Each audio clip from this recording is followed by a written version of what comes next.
We'll guide you through how to delete your Facebook dating profile. If you find this useful, then consider subscribing and liking the video. Here we are on Facebook, and for whatever reason you want to go and delete your Facebook dating profile. Perhaps you went and met somebody, so you no longer want it, or there's another reason why. We're going to guide you through how this can be done.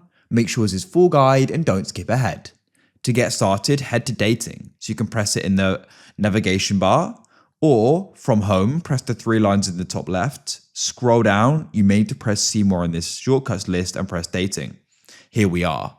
Once you're on the dating here, what you need to do is we're going to go and head to the top right and press the three dots. Now just remember, when you go and delete your Facebook dating profile, you're going to go and lose those matches you've had.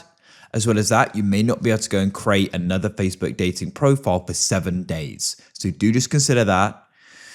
But if you're sure, what you want to do in this list is go and find the option for settings and tap there. Then in settings, what you need to do is come into the account section. And at the bottom, the fourth option, you can see the option for delete profile. So you can tap there.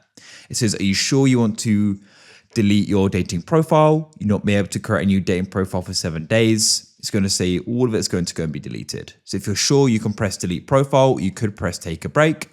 You can give a reason, or you can press skip, and you can choose if you want to go and save the profile and refresh. It says you can rejoin dating after 7 days you've saved info. It will be deleted in 90 days.